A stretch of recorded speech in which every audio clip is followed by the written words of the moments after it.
Hello friends, welcome to Ramya channel. இன்னைக்கு நாம என்ன ரெசிபி பார்க்க போறோம்னா ஒரு சூப்பரான சிம்பிளான ஸ்வீட் ரெசிபி தான் பார்க்க போறோம். இந்த ரெசிபி வாயில வெச்சுனே நல்லா கரஞ்சு அப்படியே உள்ள போயிடும்.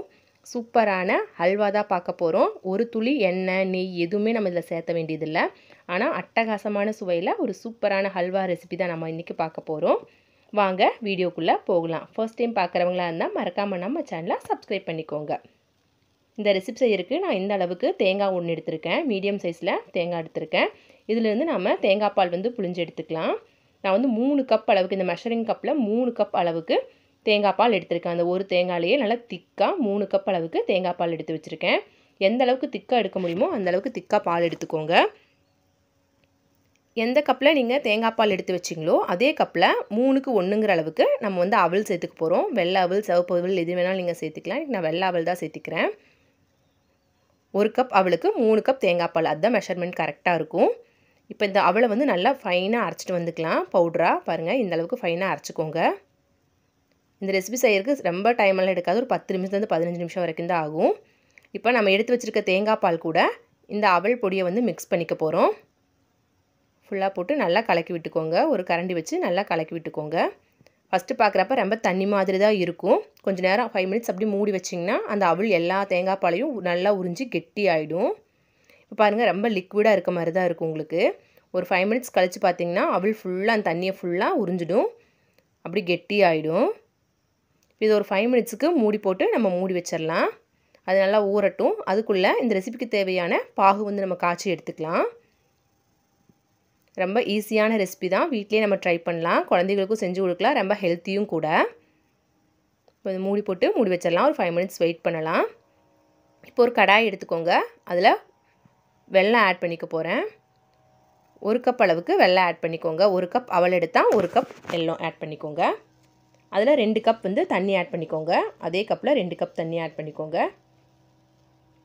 நீங்கள் ஃபஸ்ட்டு ஸ்டார்டிங்கில் எந்த கப்பில் மெஷர் பண்ணுறீங்களோ அதே கப்பை கடைசி வரைக்கும் யூஸ் பண்ணுங்கள். அது டம்ளராக இருந்தாலும் பரவாயில்ல, கிண்ணமாக இருந்தாலும் பரவாயில்ல. அதே கப்பை நீங்கள் யூஸ் பண்ணி எல்லா அளவுகளையும் எடுத்துக்கோங்க. நான் சொல்கிற அளவுகளை நீங்கள் செஞ்சாலே பர்ஃபெக்டான அல்வா உங்களுக்கு வந்து கிடச்சிடும். இப்போ இதை நல்லா கரையட்டும், வெல்லம் நல்லா கரைஞ்சி வரட்டும். இந்த ரெசிபிக்கு வந்து பாகுபதம் வரணும் அப்படிங்கிற அவசியம் இல்லை. வெல்லம் நல்லா கரைஞ்சி வந்தாலே போதும். நல்லா கொதி வந்துருச்சு வெல்லம். இப்போ இதை வடிகட்டி அதே கடாயில் நம்ம மறுபடியும் எடுத்து வச்சுக்கலாம். நான் வாங்கின வெள்ளத்தில் தூசு தும்பு எதுவுமே இல்லை, அதனால் நான் வந்து அதை வடிகட்டில் அப்படியே ஆட் பண்ணுறேன். நீங்கள் வாங்குகிற வெள்ளத்தில் வந்து தூசு இருந்துச்சுன்னா நீங்கள் வடிகட்டி எடுத்துக்கோங்க. அவளும் தேங்காய் பாலும் பாருங்கள் நல்லா ஊறிடுச்சு. இப்போ இதை நம்ம இந்த கொதிக்கிற வெள்ளைப்பாகில் வந்து ஆட் பண்ணிக்க போகிறோம். நீங்கள் ஆட் பண்ணோடனே சின்ன சின்ன கட்டிகள் வரும். நீங்கள் கலக்கி விடுறப்ப அது அப்படியே கரைஞ்சிரும். அதனால் ஐயோ கட்டி ஆயிடுச்சு நீங்கள் கவலைப்பட வேண்டியதில்லை. நீங்கள் ஆட் பண்ண உடனே கட்டி கட்டிகளாக தான் வரும். நீங்கள் நல்லா கலந்து விட்டுக்கிட்டே இருந்தீங்கன்னா அந்த கட்டிகள் ஃபுல்லாக உடஞ்சி அப்படியே மிங்கிள் ஆகிரும் அந்த பாகு கூட. ஃப்ளேமை வந்து லோவில் வச்சே பண்ணுங்கள். இந்த கட்டிகள் கரையிற வரைக்கும் நீங்கள் லோவில் வச்சுக்கோங்க. அதுக்கப்புறம் நீங்கள் ஹை பண்ணிக்கலாம், ப்ராப்ளம் இல்லை. இப்போ பாருங்கள் எவ்வளோ தண்ணியாக இருக்குதுன்னு பாருங்கள். கைவிடாமல் கலந்துக்கிட்டே இருக்கணும். அப்போ தான் வந்து கட்டிகள் வராமல் இருக்கும். நல்லா அகலமான கடாயை எடுத்துக்கோங்க. அப்போ தான் அல்வா கிண்டுறதுக்கு வந்து ஈஸியாக இருக்கும். இதே நான்ஸ்டிக் இரும்பு இது எடுத்துட்டிங்கன்னா இன்னும் ஒட்டாமல் அடிப்பிடிக்காமல் வரும் உங்களுக்கு. எல்லா கட்டிகளும் கரைஞ்சிருச்சு. இப்போ நம்ம ஃப்ளேமை ஹையில் வச்சுக்கலாம். ஒன்றும் பிரச்சனை இல்லை, அடிப்பிடிக்காது. இப்போ நிறைய தண்ணி இருக்கிறனால அடிப்பிடிக்காது. கெட்டியாக அடிப்பிடிக்க ஆரம்பிக்கும். அப்போ வந்து நீங்கள் கைவிடாமல் கலக்கணும். நல்லா கொதிச்சு வருது பாருங்கள். இப்படி நல்லா கொதிக்கும் போது நல்ல வாசம் வரும். தேங்காய் பால் வாசம் அப்படி தூக்கும், ஆளையே தூக்கும், அந்த அளவுக்கு வாசம் வரும். நான் ஒவ்வொரு ஸ்டேஜஸ் தான் காட்டுறேன் பாருங்கள். அப்படியே இருந்ததை விட இப்போ கொஞ்சம் திக்காயிடுச்சு. நீங்கள் கலக்கவே அது கெட்டிப்படுறது வந்து உங்களுக்கு தெரியும். இப்போ இந்த அளவுக்கு லிக்விடாக இருக்குது. ஒரு 5 மினிட்ஸ் கலந்ததுக்கப்புறம் காட்டுறேன் பாருங்கள் எந்த அளவுக்கு திக்காயிடுச்சு பாருங்கள். இதே மாதிரி நீங்கள் கைவிடாமல் கலக்கிக்கிட்டே இருக்கணும், இல்லைன்னா அடி பிடிச்சிடும். கைவிடாமல் கலக்கிட்டே இருங்க. இந்த ரெசிபிக்கு நம்ம ஒரு துளி கூட எண்ணெய், நெய் எதுவுமே ஆட் பண்ணல. பட் எவ்வளோ சூப்பராக வந்திருக்கு பாருங்கள். கலக்க கலரும் சேஞ்ச் ஆகி நல்லா ப்ரௌன் கலர் வந்துடுச்சு. இப்படி தள்ளினா அது அப்படி தள்ளி அந்த பக்கம் போகணும். அப்போ தான் அந்த கன்சிஸ்டன்சி வந்துச்சுன்னா ஹல்வா வந்து நமக்கு ரெடி அப்படின்னு அர்த்தம். நம்ம எடுத்து ஊற்றினோன்னே எப்படி வருது பாருங்கள். இந்த அளவுக்கு வரணும். அப்போ தான் வந்து நமக்கு அல்வா ரெடி ஆகிடுச்சு அப்படின்னு அர்த்தம். இதை வச்சு நம்ம தெரிஞ்சுக்கலாம், ஹோ அல்வா ரெடி ஆகிடுச்சு அப்படின்னு. இப்போ சூப்பரான டேஸ்டான ஹல்வா வந்து ரெடி ஆகிடுச்சு. இப்போ இதை வந்து ஒரு பிளேட்டில் ஊற்றி அப்படியே பீசஸும் பண்ணலாம். நீங்கள் அப்படியே ஸ்பூன் போட்டு சாப்பிட்றனாலும் சாப்பிட்லாம். இன்றைக்கி பிளேட்டில் ஊற்றி பீசஸ் போடுறேன். நீங்கள் பீஸ் போடணும்னு அவசியம் இல்லை. நீங்கள் வந்து ஸ்பூன் போட்டு கூட அப்படியே எடுத்து சாப்பிட்லாம், சூப்பராக இருக்கும்.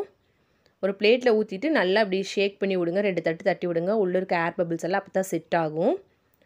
ஊற்றி ஒரு 5 மினிட்ஸ்க்கு அப்புறம் நான் கீத்து போடுறேன். அதனால் இவ்வளோ கட் பண்ணுறேன். அதனால் இவ்வளோ கொலன்னு இருக்குது. நீங்கள் ஃப்ரீசரில் ஒரு 1/2 அன் ஹவர் வச்சுட்டு எடுத்து பீஸ் போட்டிங்க அப்படின்னா நல்லா கெட்டியாகிடும். நீங்கள் பீஸ் போட்டுட்டு கூட ஃப்ரிட்ஜில் வச்சுக்கலாம். ஃப்ரிட்ஜில் வச்சிங்கனாலே போதும், நல்லா கெட்டியாகி நமக்கு நல்லா பர்ஃபி மாதிரி கிடைக்கும். இல்லை எனக்கு கொலன்னு சாப்பிடத்தான் பிடிக்கும் அல்வா அப்படின்னா நீங்கள் இதே ஸ்டேஜில் அப்படியே ஸ்பூன் போட்டு சாப்பிட்டுக்கலாம். பீசஸ் போட்டு சாப்பிட்ணும் அப்படின்னா நீங்கள் ஃப்ரிட்ஜில் கண்டிப்பாக வைக்கணும். அவ்வளோதாங்க, சூப்பரான ரெசிபி நமக்கு ரெடி ஆகிடுச்சு. ஒவ்வொரு பீசஸ் மேலேயும் ஒரு முந்திரி வைங்க, இல்லைனா பாதாமை பொடி பண்ணி கூட நீங்கள் போட்டுக்கலாம். அது உங்கள் இஷ்டம் தான். இன்றைக்கி நான் முந்திரி தான் வச்சுருக்கேன். இந்த ரெசிபி உங்களுக்கு பிடிச்சிருந்தா லைக் பண்ணுங்கள், ஷேர் பண்ணுங்கள், கமெண்ட் பண்ணுங்கள். மறக்காமல் நம்ம ரம்யா சேனலை சப்ஸ்கிரைப் பண்ணிக்கோங்க. தேங்க்யூ.